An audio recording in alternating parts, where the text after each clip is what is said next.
नमस्कार, प्रणाम, आदाब, जय भीम। मैं संजीव प्रसाद बौद्ध और आप देखना शुरू कर चुके हैं आमना सामना विद संजीव। आज यहाँ पे बैकग्राउंड में देख रहे हैं लिखा हुआ है मेरी यादें, और इसके अंदर की सीन किसी और वीडियो में दिखाई जाएगी। और उससे पहले मैं रूबरू करवा दूं, राष्ट्रीय स्तर के मिशन गायिका प्रीति बौद्ध जी हमारे साथ हैं। धन्यवाद। और आप सभी हमारे आमना सामना के इस जो न्यूज़ को देख रहे हैं, आप सभी दर्शकों को दिल की गहराई से सादर में बधाई, जय भीम। और सर आपको भी बहुत बहुत धन्यवाद, जय भीम। वेलकम है मैडम। सबसे पहले तो बहुत हमें दिक्कतों का सामना करना पड़ा है आपको यहाँ तक बुलाने के लिए, इस आमना सामना के मंच पे बुलाने के लिए, और हमारे दर्शकों के लिए तो भैया बता नहीं सकते हैं कितनी बार हमने कॉल किया। बहुत बड़ा एक बिजी शेड्यूल रहा है मैडम का, काफ़ी बिजी रही हैं, लेकिन बहुत बहुत धन्यवाद करेंगे। इसके बावजूद भी आपने हमारे दर्शकों को समय दिया, तो वेलकम है आपका। बहुत बहुत धन्यवाद कि आपने मुझे अपने चैनल पे मौका दिया। और थोड़ा सभी लोग अपने लाइफ में थोड़ी बहुत बिजी सभी लोग होते हैं, तो जैसा कि मैं भी थी, लेकिन आपने मुझे बुलाया और मैं समय निकाल पाई इसके लिए। देखिए मैडम, आपको बुलाने का एक उद्देश्य ये था कि मैं अभी 2-3 दिन से लगातार देख रहा हूँ आपका एक पोस्टर है जो सोशल मीडिया पे काफ़ी तेज़ी से वायरल हो रहा है। एक ही पोस्टर को मुझे लग रहा है कि लगभग 8 लोग 10 लोग भेज रहे हैं। एक बार अगर मतलब व्हाट्सएप को चेक किया जाए तो उसमें 8 लोग 10 लोगों का वो एक ही पोस्टर आया रह रहा है।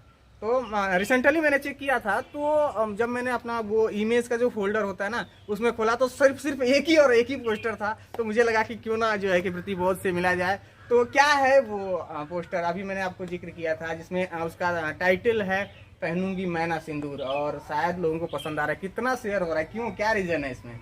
देखिए, हमने कुछ यूनिक सोचा है, क्योंकि जो रियलिटी है उसे समाज को दिखाना हमारा काम है। हम गीत संगीत के माध्यम से हम समाज को जगाने का काम करते हैं, जैसा कि आप सबको पता है। तो हमने उस गाने में जो एक सिंदूर प्रथा जो हमारी महिलाएं लगाती हैं, तो मैंने उसको क्यों नहीं लगाना चाहिए, हमें क्यों नहीं लगाना चाहिए, बहुत महिलाओं को क्यों नहीं लगाना चाहिए, उसको मैंने गीत के माध्यम से उसमें मैंने पिरोया है। तो उसमें तो आप लोगों को सुनने के बाद ही पता चलेगा कि किस प्रकार से नहीं लगाना चाहिए, क्यों नहीं लगाना चाहिए। ये तो गीत पूरी सुनने के बाद ही समझ में आएगा। बहुत सारे ऐसे सवाल आप पैदा कर रही हैं। जो आपका अभी थीम है, इसको देख के ऐसा लग रहा है कि कुछ अजीब नहीं है आपको लगा था ये थीम क्रिएट करते समय? बिल्कुल अजीब नहीं है, सच्चाई है। नहीं, अब आपने आपका जो पोस्टर है वो चिल्ला के चिंगाड़ के कह रहा है कि ये बहुत बड़ा परिवर्तन करने जा रही हैं आप। बिल्कुल एक परिवर्तन है। हमारे समाज, देखिए हमारे समाज के लोग जो उन तक सच्चाई पहुंच नहीं पाती, वो जान नहीं पाते हैं कि नहीं। हमें ऐसा सभी लोग कहते होंगे कि अरे बहुत महिलाओं को सिंदूर नहीं पहनना चाहिए, बहुत महिलाओं को सिंदूर नहीं पहनना चाहिए, लेकिन तो क्यों नहीं पहनना चाहिए वो रीजन आप क्लियर कर रही हैं। मैंने गीत के माध्यम से बताया कि क्यों मतलब नहीं अगर आपकी ये गीत सुनी जाए तो जो भी डाउट है वो सारे क्लियर हो जाएंगे। बिल्कुल मैंने प्रयास किया है कि कुछ डाउट जरूर क्लियर हो, थोड़ा बहुत। अच्छा, एक चीज और, क्या लगता है कि जो महिलाएं इतने सालों से इस परंपरा को लेकर के ढोती आ रही हैं, तो वो महिलाएं आपको इस गाने से प्रभावित होकर के कितना परिवर्तन लाएंगी? अगर मैं स्पेशली फोकस करूं महिलाओं को लेकर, ये तो हमारे गाने आने के बाद ही पता चलेगा। कमेंट जो आएंगे हमारे भाइयों के, बीप जो आएगा, जो लाइक आएगा, उससे पता चलेगा कि नहीं कितना परिवर्तन आ रहा है हमारे समाज में इस गाने से। लेकिन देखिए, ये जो एक परंपरा चलती है ये ना, पहले हमारे बौद्ध धर्म में ये कहा जाता है कि इस बात को पहले जानिए फिर छानिए तब उसे मानिए। तो मैंने सोचा कि यार ये सिंदूर लगाते क्यों हैं लोग, मतलब महिलाएं लगाती क्यों, इसका रीजन क्या है। मैं उसके गहराई में गई तो इसका रीजन बहुत, मतलब इसका आपने पूरा केस स्टडी कर लिया है? बिल्कुल, तभी तो गाना लिखा गया है। सॉरी, गाना तो मैंने। अच्छा, लिरिक्स किसका है? रविराज बौद्ध जी। रविराज बौद्ध जी का है। जो उनके पास एक कहूँ तो ये खोपड़ी नहीं खोपड़ा है, वो बहुत ही नहीं, इतने दुबले पतले आदमी बस खोपड़ा कैसे हो सकता है? तो काफी स्लिम है। मेरी नजरों से देखा जाए तो खोपड़ा है हमेशा, मतलब उनके काफी टैलेंटेड कह सकते हैं। खोपड़ा तो मतलब मुझे कुछ और समझ में आ रहा था।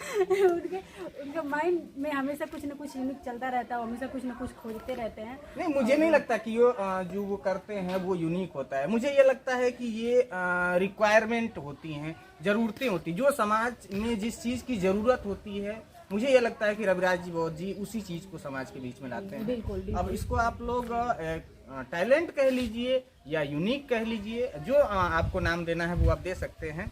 मैडम एक सवाल और है, जैसा कि मैंने कहा कि आप एक बहुत बड़ा परिवर्तन लाने जा रही हैं इस गीत के माध्यम से, तो आपका ये भी हो सकता है कि बहुत ज़्यादा विरोध भी हो इस गाने से, तो इसके लिए आप क्या कहना चाहेंगी उन लोगों के लिए जो मान लीजिए ठीक है, जो लोग आपकी गीत को देख करके सेटिस्फाई हो गए, समझ गए, अगर उसके बावजूद भी अगर आपके लिए कोई सवाल होता है तो उसका आप क्या करेंगे? अनादर करेंगी, स्वागत करेंगी, क्या करेंगी? बहुत ही अच्छा सवाल रहा है आपका। और देखिए, हमारे बाबा साहब ने किसी का विरोध नहीं किया। बाबा साहब ने कहा कि हजारों तलवार से ज़्यादा एक कलम होती है। तो मैंने सब कुछ सोच के, गाना बहुत सोच समझ के लिखा गया, और इन सब का जो आपका सवाल है उसका जवाब हमारा जो गाना है उसका जो सेकंड अंतरा है उसमें सबको मिल जाएगा। तो मतलब कोई हाँ, सारे सवाल को आप एक ही गीत में पूरा मरोड़ के रख दिया आप लोगों ने। जो सेकंड अंतरा सुनेगा, कोई ऐसा ही नहीं कि वो मेरा विरोध करे। मैंने उस सेकंड अंतरा में ऐसा लिखा गया है कि कोई मेरा विरोध नहीं करे। अगर उसके बावजूद भी विरोध हो रहा है, आपका कॉन्फिडेंस देख के तो मुझे लग रहा है कि भैया नहीं होना चाहिए, लेकिन अगर कोई साथी डाउट हो रहा है तो मैं कहूँगा कि भैया 2-4 बार और ज़्यादा देख लो यार, शायद समझ में आ जाए, है ना? जिसको तो एक बार, जो मेरा विरोध करना चाहता है उसको एक बार ना समझ में आए तो 4 बार सुने, 5 बार सुने, 10 बार सुने। जब गाना नहीं समझ में आया तब मुझे मेरा विरोध नहीं, करे। आपके मुझे ये लग रहा है कि जो भी चीजें हैं इसमें ये काल्पनिक नहीं है, रियलिटी है, सच्चाई है, तो सच्चाई में विरोध नहीं होना चाहिए। सच्चाई को खुले मन से स्वागत से एक्सेप्ट करना चाहिए। 10 बार देखो भैया, जिसको अब मेरा विरोध करना होगा ना तो पहले गाने को मेरे 10 से 20 बार सुन लीजिएगा कि उसमें क्या क्या शब्द है, तब गाने मेरा की तारीफ कर रही है कि अपना भी बढ़ा रही है। नहीं, तब मेरा विरोध करिएगा। और आप मेरा विरोध नहीं, डायरेक्ट मेरे नंबर पे कॉल करिएगा और मुझसे आप जो भी वार्ता है, जो भी आपके मन में सवाल होंगे आप पूछिएगा। मैं बातचीत करके आपको मैंने संतुष्ट करने के प्रयास करूँगी। मैडम देखिए, जहाँ अच्छाइयाँ होती हैं उसके साथ साथ बुराइयाँ भी होती हैं, लगातार बनी रहती हैं। तो जहाँ आपके फैन फॉलोअर हैं, जाहिर सी बात है कुछ हेटर भी हैं, तो कुछ लोग तो विरोध करेंगे। अगर आप इस कॉन्फिडेंस से कह रही हैं कि नहीं इस गीत का विरोध नहीं, मुझे नहीं लग रहा है कि आपका जो एक कॉन्फिडेंस है इतना, आप खुल के कह रही हैं कि नहीं इस गीत का विरोध नहीं होगा। मुझे लग रहा है कि कुछ ना कुछ तो इसका विरोध जरूर होगा। तो क्या कहेंगी ऐसे लोगों को? चलिए वो तो देखा जाएगा, लेकिन आपसे मैंने बोला ना कि रविराज भाई जी का मेरी भाषा में खोपड़ी नहीं खोपड़ा है। उनमें जो एक टैलेंट भरा हुआ है, वो बहुत ही सोच समझ के कोई भी गीत लिखते हैं, अपनी बात भी रख देते हैं जो समाज में एक नया परिवर्तन आएगा और उसका कोई विरोध भी नहीं कर पाएगा। उस प्रकार का वो गाना लिखते हैं। जैसे कि अब मैं थोड़ा सा आपको एग्जांपल दे दूं कि उन्होंने एक गाना लिखा था कि साला जीजा की मूर्ति तोड़ के सुन ला भाग लिए भैया। एक बार इसको थोड़े से अपने स्वर में, क्योंकि हमने तो रविराज बोस जी के स्वर में सुना है, कुछ अपने स्वर में इसी गीत को सुना भैया एगो बात कि जब होखे अंधेरी रात तो साला जीजा की मूर्ति तोड़ के सुनला भागले भैया, तो साला जीजा की मूर्ति तोड़ के सुनला भागले भैया। एक सेकंड, इसमें साला कौन है, जीजा कौन है? अब ये मैं देखिए, ये रविराज जी से मैंने पूछना ही भूल गया और मुझे याद नहीं आया था इसका रिव्यू करने के लिए, मैं था भी नहीं यहाँ पे।